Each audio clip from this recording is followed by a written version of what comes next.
Hello, bachcho. Let's see this question. The question says a body of mass small m rests on a horizontal plane with the friction coefficient k. At the moment t is equal to 0, a horizontal force is applied to it, which varies with time as f is equal to at, where a is the constant vector. Find the distance traversed by the body during the first t second after the force acting on it. ठीक है, तो हमारे पास एक मास m पे कोई एक object है, वो कोई हॉरिजॉन्टल सरफेस पे रेस्ट पर रखा हुआ था, लेट्स सपोज, एंड उस पर इस डायरेक्शन में थोड़ी देर के बाद एफ इज इक्वल टू 80 जितना फोर्स लगने लगा। तो हमें बताना है कि आफ्टर टाइम टी, ठीक है, फर्स्ट टी सेकंड, ये जो ऑब्जेक्ट है वो कितना डिस्टेंस ट्रैवल करेगा। ठीक है, एंड हमें और एक चीज गिवन है कि जो फ्लोर है या फिर हॉरिजॉन्टल सरफेस है उसकी फ्रिक्शन कोफिशिएंट म्यू गिवन है, यानी कि ये यहाँ पर कुछ फ्रिक्शन फोर्स लगने वाला है। ठीक है, तो हम इस प्रॉब्लम में जो की कंसेप्ट यूज करने वाले हैं वो होगा इक्वेशन ऑफ मोशन का। ठीक है, इक्वेशन ऑफ मोशन, एंड जो सेकंड वन है वो यूज करने वाले हैं न्यूटन्स फोर्स लॉ का, न्यूटन्स फोर्स लॉ। तो देखो, शुरुआत में ये ऑब्जेक्ट रेस्ट पर था एंड अचानक से उस पर external force F is equal to 80 apply होना स्टार्ट हुआ। तो इसका मतलब ये हुआ कि इसका जो फ्रिक्शन फोर्स होगा वो भी धीरे धीरे बढ़ने लगेगा जैसे टाइम पास होगा, क्योंकि फ्रिक्शन फोर्स है वो काइंड ऑफ एडजस्टिंग फोर्स है। ठीक है, तो फ्रिक्शन फोर्स होगा वो क्या करेगा, इस डायरेक्शन में अपोज करेगा कि नहीं, कुछ अपनी वैल्यू से, वो हम मानते हैं एफ एस। ठीक है, स्टैटिक फ्रिक्शन लगेगा। इसका मतलब ये होगा शुरुआत में ये इस पर फोर्स तो लग रहा है, एक्सटर्नल फोर्स, अब बट मोशन नहीं हो रही है।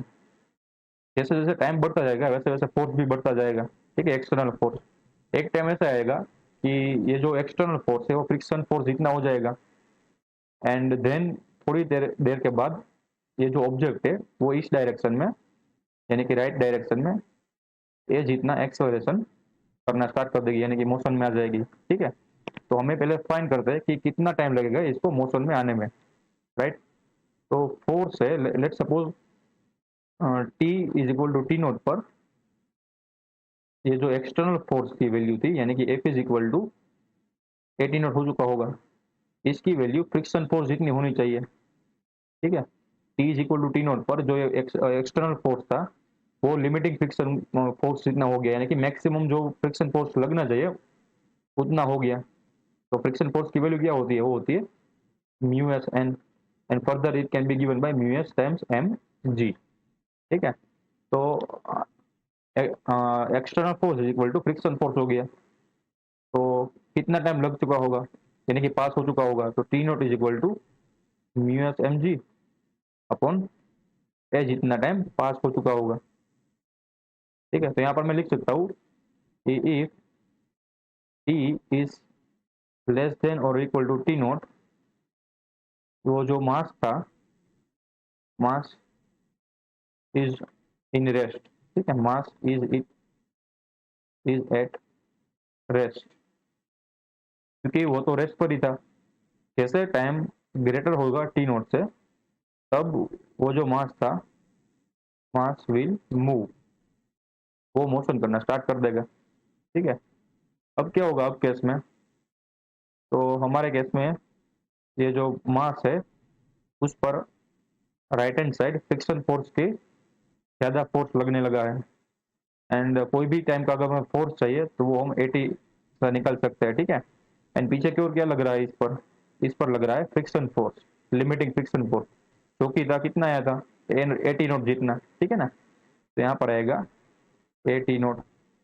ठीक है, तो इस एम मास के ब्लॉक पर दो फोर्स लग रहे हैं, राइट हैंड साइड लग रहा है 80 एंड लेफ्ट हैंड साइड लग रहा है 80 नोट, एंड उसके बावजूद भी उसका जो रिजल्टेंट एक्सेलरेशन है वो इस डायरेक्शन में है। तो हम न्यूटन फोर्स को लगाते हैं, तो क्या होगा, right hand side 80 force and left hand side है 80 नोट फोर्स। ठीक है, वो फिक्स फोर्स है, यानी कि फ्रिक्शन फोर्स है। ठीक है, एंड उसके बावजूद भी वो ए एक्सेलरेशन से आगे बढ़ रहा है। तो एक एक क्या होता है, डी बाई डी टी होता है, हमें पता है। एंड ये वाला ए है वो कॉन्स्टेंट है, ठीक है, ये याद रखना। यहाँ पर मैं लिख देता हूँ ए एम, ताकि हमें पता चले कि एक्सेलरेशन है, मास का एक्सेलरेशन, ठीक है। तो यहाँ से हम लिख सकते हैं कि A T minus T naught is equal to M D V by D T, ठीक है, वेलोसिटी ऑफ द मास। तो अब मैं क्या करूंगा, डी टी को लेफ्ट हैंड साइड ले आऊंगा, तो मुझे मिलेगा M times D V M is equal to A T minus T naught into D T. मैं इंटीग्रेशन ले लूंगा बोथ साइड, तो मुझे वेलोसिटी की वैल्यू मिल जाएगी। यहाँ पर आएगा वी एम एंड यहाँ पर आएगा a times t minus T naught का स्क्वायर डिवाइडेड बाई टू, ठीक है। मुझे चाहिए अब डिस्टेंस चाहिए, तो डीवीएम की जगह पर क्या लिख सकता हूँ मैं, तो नेक्स्ट स्लाइड में लिखते हैं। तो डीवीएम को लिख सकता हूँ d x m upon d T, ठीक है, इज इक्वल टू हमारे पास था a times t minus T naught का स्क्वायर अपॉन टू। वापस से मैं इंटीग्रेशन ले लूंगा, ठीक है। यहाँ पर बचेगा सिर्फ पहले d x m and right hand side बचेगा a T minus T naught का square by two into D t. Left hand side limit क्या आएगी, मुझे चाहिए t is equal to T naught से कोई भी टाइम टी के बीच, यानी कि टी प्राइम लेट सपोज, ठीक है, या फिर टी ही लिख दो, उसके बीच का टोटल डिस्टेंस। अब मैंने T is equal to T यहाँ पर क्यों लोअर लिमिट टी नोट की रखी, क्योंकि देखो मोशन जब स्टार्ट होगी ना तब की हमें लिमिट पुट करनी पड़ेगी। तो मोशन तो टी नोट से बाद ही स्टार्ट हुई ना, ठीक है, तो उस वक्त रेस्ट पर ही था, ठीक है, 0 सेकंड से टी नोट सेकंड तक तो रेस्ट पर ही था। तो उस वक्त जो डिस्टेंस उसने ट्रैवल किया होगा वो जीरो होगा, एंड डिस्टेंस ट्रैवल कर रहा है आफ्टर टी नोट सेकंड, ठीक है। तो यहाँ पर आएगा कुछ एस डिस्टेंस ट्रैवल किया होगा, लेट सपोज एस डिस्टेंस, ठीक है। तो यहाँ पर वो लिमिट आ जाएगी। तो इसको सोल्व करने पर क्या आएगा, is equal to A by two and ये बचेगा T naught cube upon three, ठीक है। तो यहाँ पर हम क्या करेंगे, अब यहाँ पर लिमिट क्या थी, टी नोट एंड टी, ठीक है।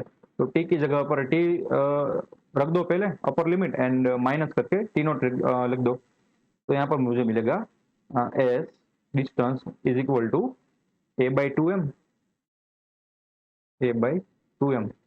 अब एंड थ्री को भी कॉमन ले लो, ठीक है, तो यहाँ पर आएगा सिक्स एम, यहाँ पर आएगा six M, okay.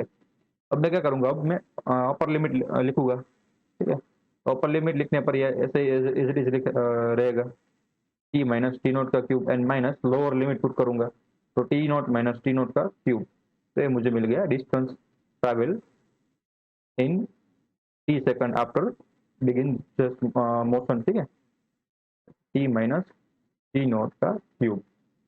So the final answer of the question is that the particle or their mass has uh, travel the distance after acting the force S is equal to A by 6m and T minus T naught का cube. I hope you understood it well. Best of luck.